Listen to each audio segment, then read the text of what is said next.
പ്രിയപ്പെട്ടവരെ, യേശുവിൻ്റെ നാമത്തിൽ ഞാൻ നിങ്ങളെ വാഴ്ത്തുന്നു. എങ്ങനെയിരിക്കുന്നു? നന്നായിരിക്കുന്നുവോ? ഈ ദിവസം എങ്ങനെയുണ്ട്? രാവിലെ നിങ്ങൾക്ക് എന്തു തോന്നുന്നു?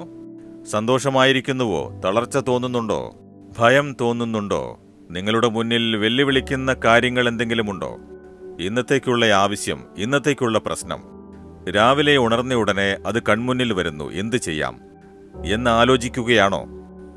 എന്തായാലും ശരി, യേശു നിങ്ങളുടെ കൂടെയുണ്ട്. അതുപോരെ, നിങ്ങൾക്ക് യേശു ഉണ്ടല്ലോ. പിന്നെന്തിന് നിങ്ങൾ ഭയപ്പെടണം, പരിഭ്രമിക്കണം? ധൈര്യമായിരിക്കൂ. ഈ ദിവസം എന്ത് നടന്നാലും ശരി, അത് നന്മയിലേ കലാശിക്കൂ. കാരണം യേശു കൂടെയുണ്ട്. ദൈവവചനം എന്താണ് പറയുന്നത് എന്ന് നിങ്ങൾക്കറിയാമോ? യെശയ്യാവ് 58:9 നീ വിളിക്കും, യഹോവ ഉത്തരം അരുളും. നീ നിലവിളിക്കും, ഞാൻ വരുന്നു എന്ന് അവൻ അരുളി ചെയ്യും.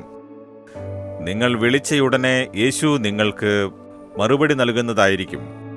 യേശുവേ, എന്ത് ചെയ്യണമെന്നറിയില്ല, എന്നെ സഹായിക്കണേ എന്ന് വിളിച്ചാൽ ഉടനെ യേശു മറുപടി തരും. ഞാൻ കുറെ വിളിച്ചു നോക്കി, ഒരു മറുപടിയുമില്ല. ചിലപ്പോൾ ഞാൻ ഫോൺ ചെയ്ത് നോക്കിക്കൊണ്ടേയിരിക്കും. റിങ് പോകുന്നുണ്ട്, എടുക്കുന്നില്ല. അർജന്റായി സംസാരിക്കണം, ഫോൺ എടുക്കുന്നില്ല. എന്ത് ചെയ്യും? രാവിലെ വിളിച്ചു, ഉച്ചയ്ക്ക് വിളിച്ചു, വൈകുന്നേരം വിളിച്ചു. എന്താണെന്നറിയില്ല. അല്ലെങ്കിൽ എൻ്റെ ഫോൺ എടുക്കാത്തതാണോ എന്നറിയില്ല. എന്നാൽ യേശുവിനെ വിളിക്ക്, നിങ്ങളുടെ കോൾ എടുക്കും. നിങ്ങളുടെ കോളിനുടനെ മറുപടി തരും. എൻ്റെ മകൻ വിളിക്കുന്നു, എൻ്റെ മകൾ വിളിക്കുന്നു, എന്തോ ഒരു കാര്യമുണ്ട്, അതുകൊണ്ട് ഉടനെ മറുപടി തരും.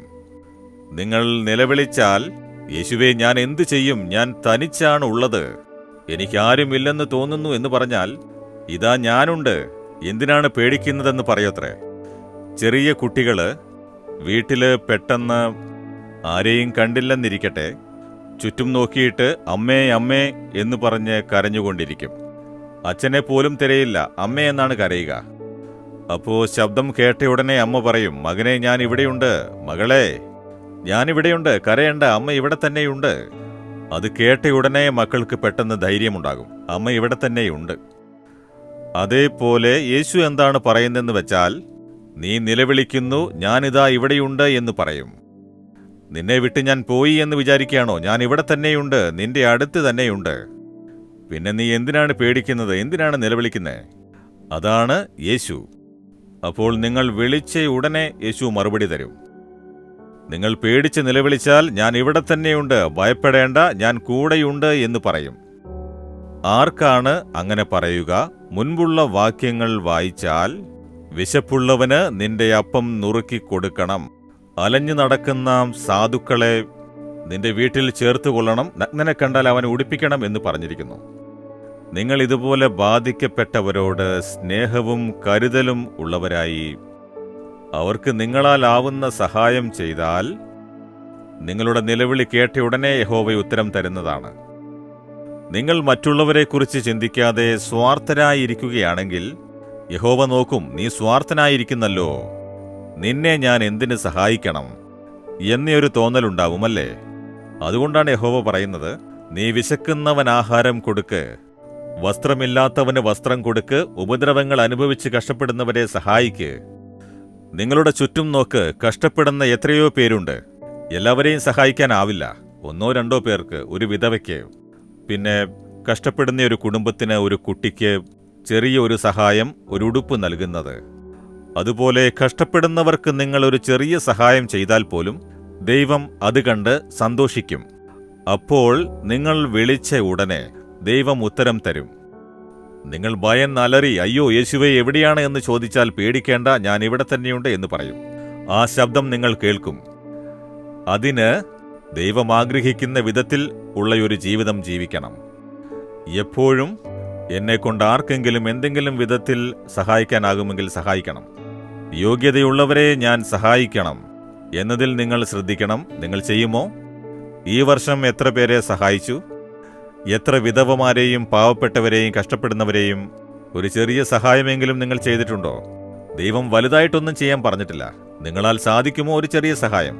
ആ സമയത്ത് അവർക്കൊരാശ്വാസം, ആ നേരത്ത് അവർക്കൊരു സന്തോഷമുണ്ടാക്കുമല്ലേ? പാവപ്പെട്ട ഒരു കുട്ടിയെ സ്കൂളിൽ അയക്കാനാവാത്ത ഒരു വിധവയ്ക്ക് ഫീസടയ്ക്കാൻ സഹായിക്കാം, പുസ്തകങ്ങൾ വാങ്ങിക്കൊടുക്കാം, ചെറിയ ചെറിയ സഹായങ്ങൾ. ഇങ്ങനെ നമ്മൾ മറ്റുള്ളവരുടെ മേൽ കരുണയുള്ളവരായിരുന്നാൽ ദൈവം നമ്മോടും കരുണ കാണിക്കുന്നതാണ്.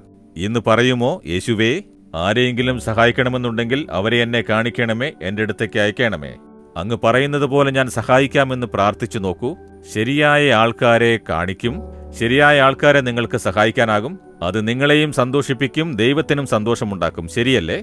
ഇപ്പോൾ പറയൂ, യേശുവേ, ഞാൻ നിലവിളിക്കുമ്പോൾ അത് കേട്ട് അങ്ങ് ഉടനെ ഉത്തരം തരുന്നവനാണ്.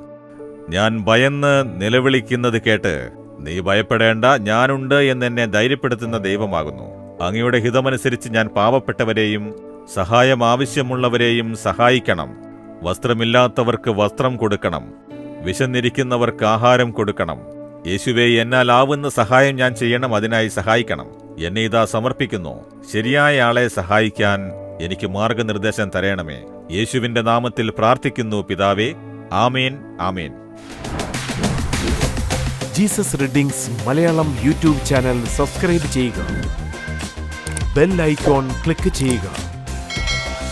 ഞങ്ങളുടെ ദൈനംദിന പ്രോഗ്രാമുകളെക്കുറിച്ചുള്ള അപ്ഡേറ്റ് ലഭിക്കുവാൻ